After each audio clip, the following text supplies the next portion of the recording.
Okay, so this is week 8, lesson 4.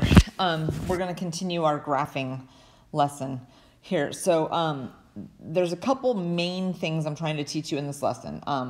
The first part is going to be on vertical dilations, okay, which means that you're going to be given a graph, and then depending on what the a value is in front of the function, okay, so it's going to be a constant. It's going to be like a 2 or a 5 or a 1/2. It's either going to make the graph stretch up and down or compress up and down. If a is greater than 1, it's going to be a stretch. And if a is less than 1, it's going to be a compression.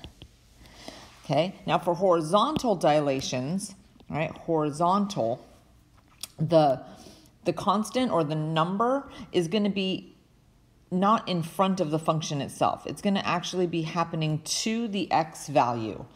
And this is always what's weird about the horizontal type of dilations, is it sort of seems like it's the opposite, because you're not actually looking at the b value, you're looking at 1 over b. So let's say that b was 2. Well, then it's going to be 1/2, right? Because you put the 2 in the denominator, right? And then if over here, if b was 1/2, when you actually put it in here, that ends up being a 2. So it's almost the opposite, all right? So then here's, this is sort of in general. Let me switch to a highlighter really quick for them so you can see. In general, okay, here's sort of some rules about what each letter does to a function. Okay, so A, the number in front, is a vertical dilation. B is a horizontal dilation. And then C and D, these are translations. Okay, so these two, this is what I'm trying to teach you today, is either compression or stretches. Sorry, I lost my train of thought there for a second. And then translations are actual like slides, where the whole graph doesn't compress or stretch, it just slides. Okay, so what we're going to do is we're going to take a look at this graph. Okay, let's just call this right now f of x. That's what the graph of f of x looks like. Okay, and then let me move this up.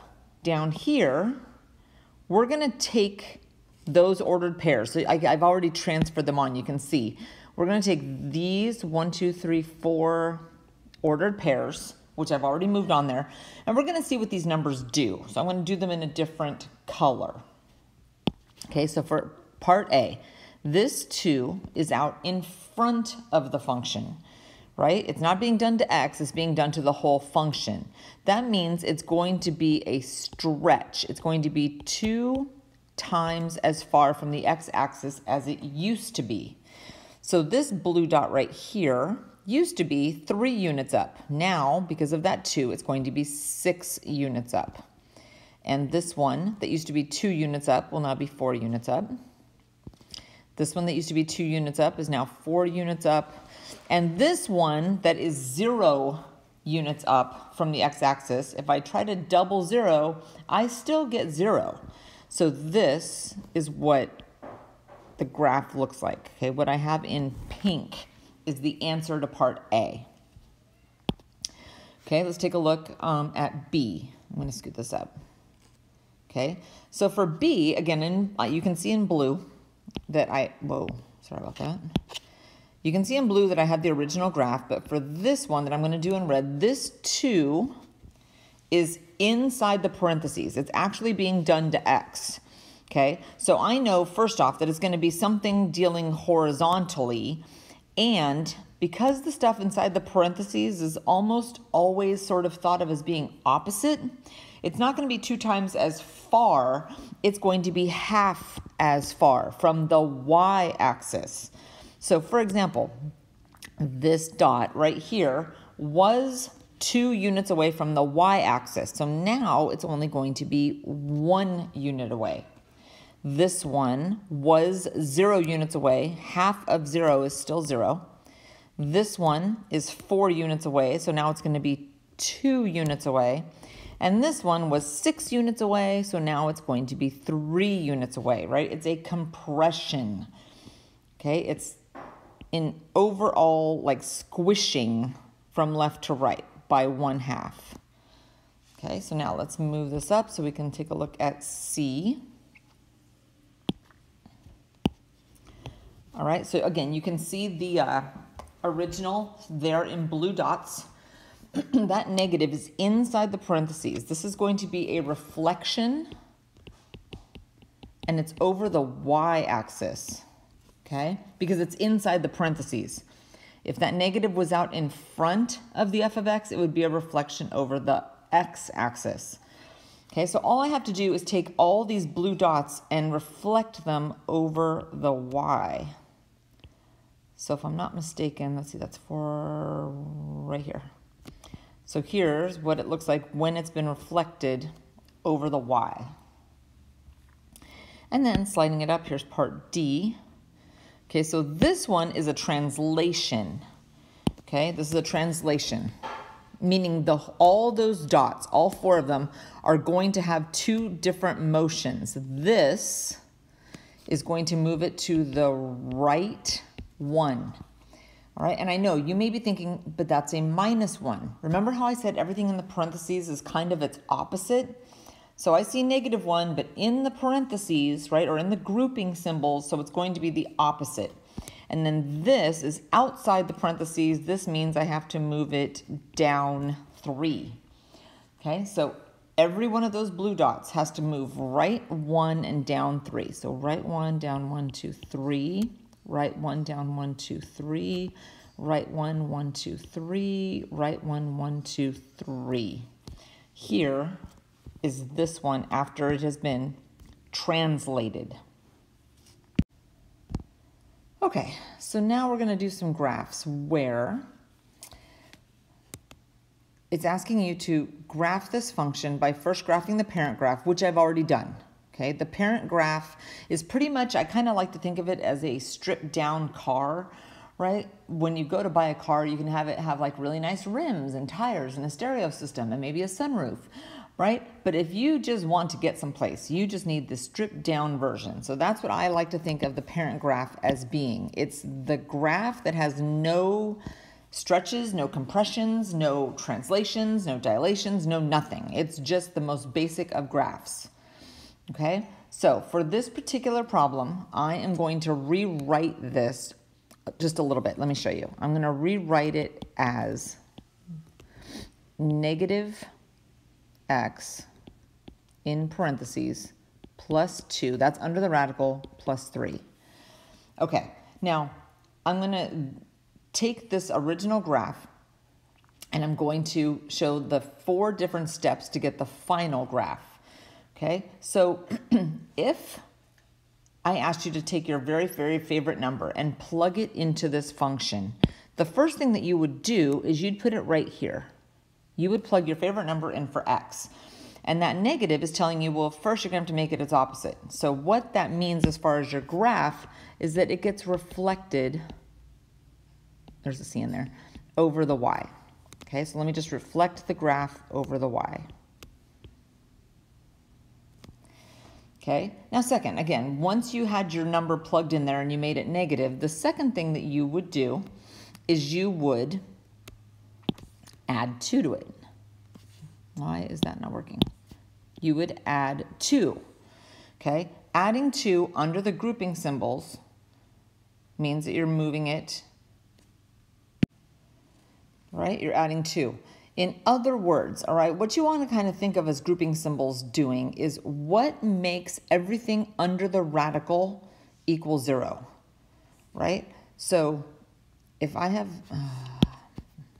give me one sec. If I have this under the radical, what value of x would make this equal 0? And that's a 2, right? Which means I have to move this to the right 2 units.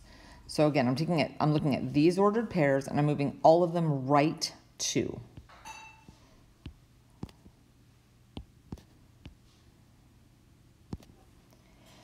Okay, so now I've taken care of everything under the radical. So next, I have to reflect over the y-axis, and let me show you why. This out in front is what you would do next, sort of like order of operations, right? Again, try to envision that you are plugging your favorite number into X. You would definitely have to take care of this negative before you would take care of that +3. So let me write that down. I'm going to reflect over the X. So this doesn't move, that goes down, and that goes down here. So now this is what it looks like at step 3. All right, and then the very last thing that I need to deal with is this +3. This is going to move every one of those ordered pairs up 3. Okay, so the one that's over here on the far right is now here. And then this one becomes here. 1, 2, and the last one. So this is your final graph here in pink. Okay, so let's take a look at this next graph. All right, so you can see I've already drawn the parent graph in, right? If I took all these extra numbers that I'm seeing in here, if I took all the extra numbers out of there, and all I had was the variables, all I would have is y is equal to the absolute value of x, which is graphed right here in blue. Okay, now I'm going to kind of approach this the way we did the last one. If I asked you your very, very favorite number and had you plug it in for x, you can see that the first thing that you would have to do would be to multiply it by 2. Okay, now it's inside the grouping symbols.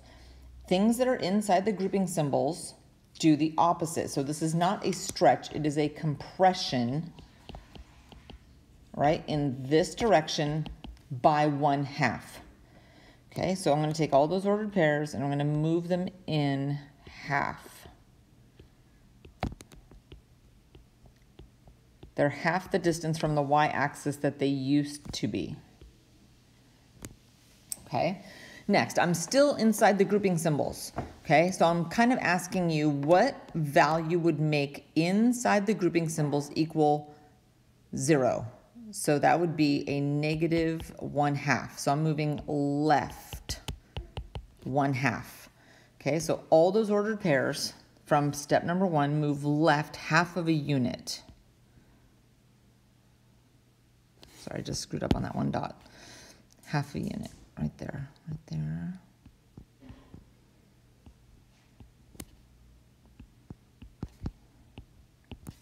Okay, so I've moved them all left 1/2. Okay, now moving outside the grouping symbols or outside the absolute values, I see a negative out there, so I need to reflect over the x, right? Because now I'm outside of the grouping symbols. So all those ordered pairs move reflected.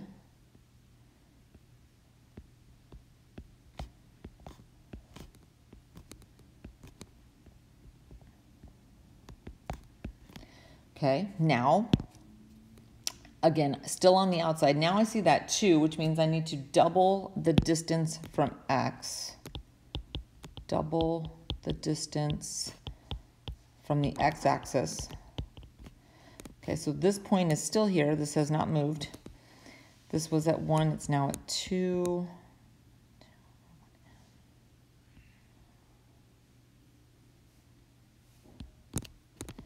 Okay, so it's looking like this. Okay, and now my very, very last step, if I'm looking at the original, is to move everything up 2 units. Everything up 2. So this point that was right here is now up 2. The slopes of those lines are not changing, so it looks like this, down 2.5.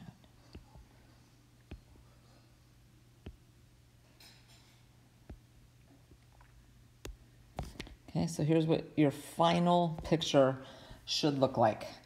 Okay, now some of you know me really well and some still don't know me very well. I'm a huge stickler for accurate graphs and a lot of ordered pairs. Okay, so I realize on this that it's kind of hard to tell because I don't have a ruler. It's hard to use a ruler on my iPad. But on yours, I would expect you to use a straight edge of some sort. I want to be able to see the ordered pairs really nice and as many of them as you can fit. Okay, let's scoot this up a bit. All right. Okay, so here's the last example. All right, so if you look at this picture, there are a G, an R, and an S. Okay, G is in green, R is in blue, and S is in orange. All right, and those are all transformations of the original graph, right? The original graph that's F, which is in red, okay? So the question is, how did we get G, R, and S from F? Okay, so we're gonna have to write an equation for each one. So let me see if I can scoot this over a little. There we go.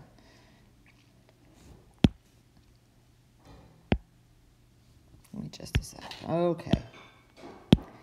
All right, so G of X is equal to, okay, so let me take a look. G is the green one, which seems like it has been stretched in a horizontal direction, right? This point hasn't moved, but this point that used to be 2 units away now seems to be 8 units away. Okay, so it's 4 times as far, right? 4 times as far. And the same thing's happening over here. That used to be 2 is now over here. It's 4 units away, right? This point that used to be at 1/2 now seems to be over here at 2, right? So it's been moved 4 times away. But because it's a horizontal direction, I need to write that as, give me a sec, I just realized I didn't leave myself room for F of, there we go, F of 1/4 of X, right? F of 1/4 of X. Okay, next, let's try a different function. Let's try R of X. Okay, so R is up here. The first thing I'm noticing is that it has been reflected, right? It doesn't look like a W anymore, right? F originally looked like a W and R looks like an M. Okay, so I'm gonna have to have a negative out in front, a negative in front of the function. And then it looks like it has been moved to the left and up, right? So if I reflected it first, it would look like this, right?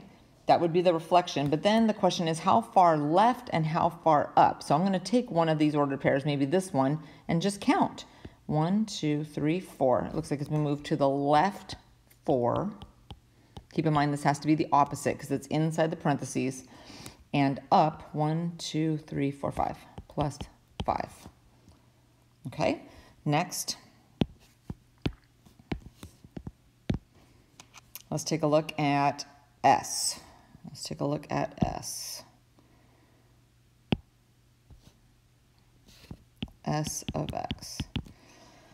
Okay, let's see. First thing I'm noticing, it still looks like a W, but it's a lot taller, right? If I'm looking at the original, it used to be, let's see, 1, 2, 3, 4 units tall.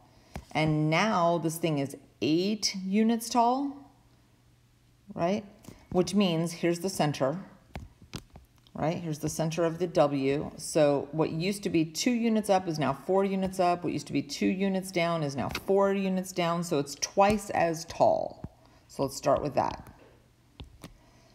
Okay, so that takes care of the tallness. Now, so that would mean here, back on the original, if I made this twice as tall, it would go up to 4 and down to -4. It would look more like something like this. Again, sorry for the bad picture, but it would look like this. Now the question is, how far did this thing move? So I'm going to just take one ordered pair. I'm going to see where did this one go. It looks like it went 1, 2, 3, 4, 5 to the right. And it also went 1, 2, 3, 4 up.